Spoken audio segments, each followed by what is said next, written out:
Welcome to the Life After Life podcast, where we explore our soul's physical and non-physical journey. I'm Majona. Let's discuss angels, guides, and loved ones from the other side. Hello, my friends, and welcome back. You know, I absolutely love getting to share my experiences and insights with you. And every once in a while, like today, I have this real wow moment. And I just get really excited about sharing this. Although I never know how a session is going to unfold, who's going to show up, or what messages will come across, there are some fallbacks, almost like a dictionary that we use. They have certain symbols that they show me that are meaningful, and then I know how to convey that to you. And one of those came up today, which has come up numerous times. And I don't know, I guess it was maybe the context and our conversation around it that really brought it to life to me in a different way. It was absolutely beautiful. And I thought, wow, that's really worth sharing. So we're all very busy creating, right? And I know that I've done a podcast on what the goddesses have shared with me on the way we create now and the fastest way to create, which is much, much faster than it has been in the past when we are feeling into what we want. And we are human, and sometimes things don't happen quite the way we think they should happen or on our time frame. So one of the images that I get pretty frequently is really quite lovely. It's an absolute black background. And I see this single golden thread coming undulating into the scene. And honestly, the first time this happened, I was a little intrigued by the simplicity of it. And not too long after this thread is just moving across the screen, other threads begin to join it. And they all seem to be moving randomly, coming from different directions, coming in different speeds, they're different colors, and yet they all are moving very intentionally. Like they know exactly where they're going. And it's very mesmerizing, actually. And as I watched this unfold, and the first few times I watched with complete anticipation, and what unfolded was this beautiful tapestry, amazing tapestry. But it wasn't just a singular, flat, two-dimensional, or even three-dimensional piece of work. It was very multi-dimensional, very complex, and had this liveliness and depth to it that was completely unexpected and unforeseen. And the meaning was very, very clear to me. That initial thread, that golden thread, was me. That was my life. And the end result was the whole fabric of my life, the fabric of my being, and all of the events and all of the players in there.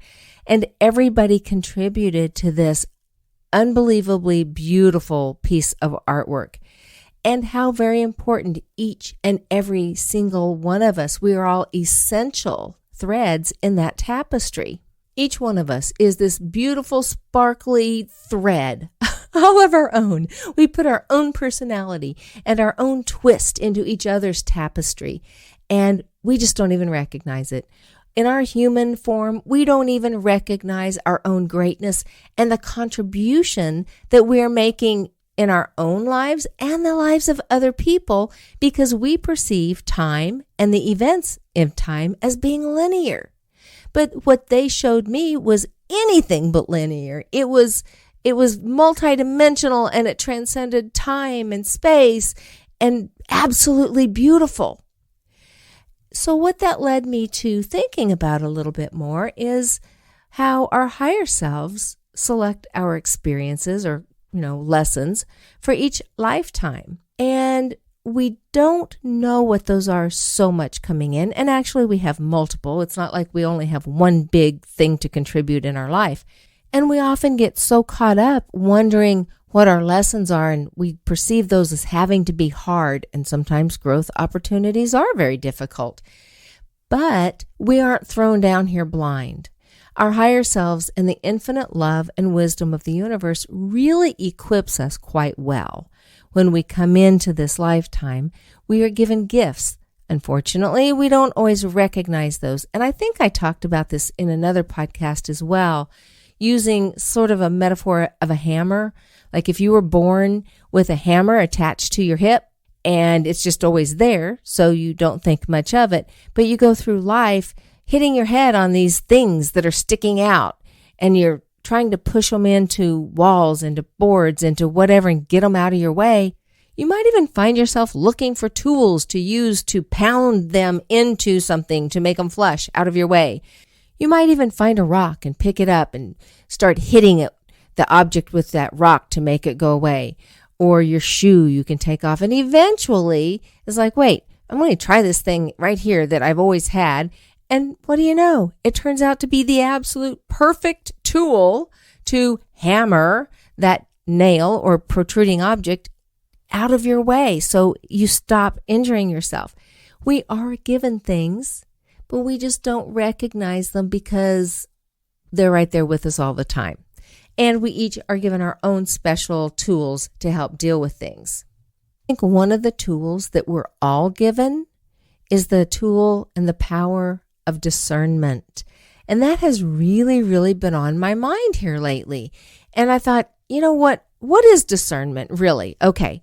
And I decided that for me, discernment means clear judgment. And it is our own profound and personal understanding that we gain by using those tools that were given to us.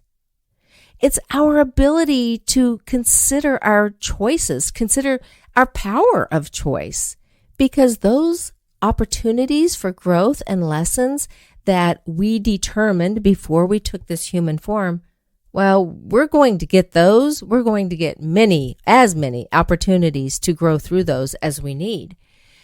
And it's through our power and gift of discernment that we can kind of step back and see, okay, there are many roads that we can take to achieve those lessons and growth. And using discernment, we can illuminate, hopefully, the easier path, maybe shine a little light on it. And like many of the other gifts that were given at birth, discernment may be there, but it takes practice to get even better and to develop it. So that's where we make those mistakes, we learn from them, we grow through them, and we go on. So as we age, we certainly gain wisdom and fine-tune our power of discernment. That's what makes this life path so interesting, right? Okay, maybe sometimes it doesn't feel so interesting. And we are also creating now, as the goddess has said, at a faster rate than ever, because we're creating with thought and feeling, and that's pure energy. So as we're being intentional and really focusing on what it is that we're attracting into our lives and asking for our next steps, show me the next step to bringing this into my life, I have become aware that there may have been a little piece that maybe I kind of skipped over. And that can sometimes be the hardest piece of all. That silence, the waiting for it to create and manifest and show up. And we get really impatient with that because, again, we're expecting things to happen on our time frame. So recently, my guide added a new image or a vision into the mix. And basically, it was a Tetris puzzle. So this multidimensional puzzle with moving pieces, and he's showing me how all of this needs to fit together for what I'm creating to come into fruition.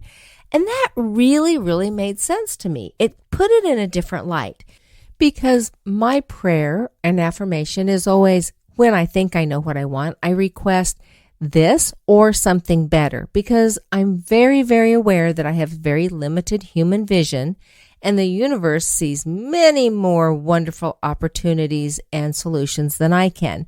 So that's my humble piece there, or something better.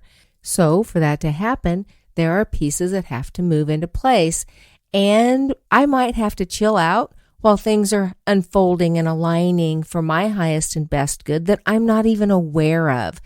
Maybe other people and other circumstances need to align first. So a big piece of our creating is exactly what we don't always want to do. It's that just be still, just be present, and know that the universe has your back. Know that the universe is completely working in your favor and for you. So we do have built in a time to practice self-care, to rest, and just let everything else align and trust. We get to develop this trust in our own inner compasses and trust that when you feel the urge, that's not your mind trying to dictate or micromanage your emotion and your motion, but when you get calm and centered and you find that inner voice telling you to take this next step, then it's time to do that. And one thing that's showing up hugely is we need to trust our inner compass. Do you question your own path sometimes? Are you wondering, am I making the right decision? Am I practicing discernment? And then what I've realized that I can do in those times of frustration, of, I don't know if I'm truly doing everything I need to do right now, and sometimes life gets in the way. I can be very intentional and create. And there are times I'm very tired and I need to rest, and I understand it's all part of the cycle, and I can honor that. And then life happens and I get all caught up doing this daily stuff, and maybe several days or a week goes by and I realize I have not been intentional with how I'm spending my time and what I'm creating because life got in my way. So I can go back and get intentional. But I think when life gets in the way, that's also the universe helping distract us, because too much focus on something, it's still energy, and maybe sometimes it's counterproductive. So the universe is brilliant at distracting us. But I know that one thing that I can always do is remind myself that as long as every action that I'm having, every action I take, every thought that I take is coming from the place of love, I'm on the right path. So even when I'm being distracted, and this is me telling on myself because this has come up in a big way for me here, like in the last week or two, things that I thought I had grown and healed through, and like every good onion, there are layers. A new layer has popped up. It's like, oh, nope, I get to practice this some more. And that brings up a lot of the human emotion that we want to rise above. So I have to go back and remind myself, I'm creating the life that I want. And to do that, I need to work through the lower vibration, the anger, the fear, guilt, all of the low stuff, and release it so that I can move forward into the high vibration. And the best way that I can do that is to be love. The people that I'm dealing with, send them love. My mistakes and bad judgments, send myself love. Are we all truly doing the best we can in the time with the tools that we have? I think for the most part, yes. And sometimes we're just lacking in tools.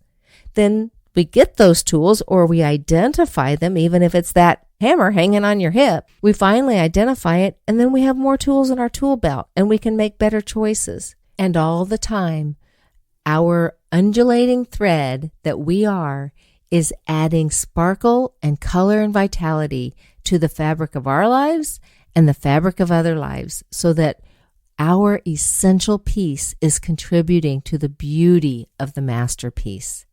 And every single thing that we've done, every mistake, every bad judgment, every act of love and kindness, and everything on the gamut, from the good to the bad and the awful to the wonderful, is all in that fabric. And that's what gives it its beauty and vitality and contrast and excitement. So we're all here doing the best we can. And I just absolutely love and appreciate that image that they have shared with me and that I got to share with you. Thank you for going on this journey with me. Thank you for adding to the fabric of my life. I so greatly appreciate you. If you would like to meet with me on Zoom, I would so love to meet you. I do 1 hour, 1.5 hour, or 2 hour sessions And we can spend that time however you would like. We can talk with your soul teams, and they usually are very forthcoming with what's happening in your life and where you're headed, anything on your heart. They are very aware of and amazing at answering that. Sometimes loved ones come through. I can't guarantee that, but we're always open to it. And sometimes we just need to chat. If you have a fear of death or dying, or just have questions about the process, we can spend this time however you want to spend it, and I love getting to know you. Our website is www.soulfoodtalks.com. The sessions are all listed there, and when you select one of those, you have access to my calendar and you schedule what works for you. You can also get me on email, Majona@lifeafterliferadio.com. Sometimes I'm really fast at responding, and sometimes it takes a little bit longer depending on what life is bringing, but I promise I do try to get to those. And then if you're on Facebook, check out our Life After Life private group. There are just a couple of questions that I request you answer so I know that you are legitimate, and then I'm happy to let you into the group to participate. Welcome to our family. Thank you so much, each of you. I appreciate and love you deeply and look forward to meeting as many of you as I can in person, on Zoom, in whatever way shows up. And until then, namaste.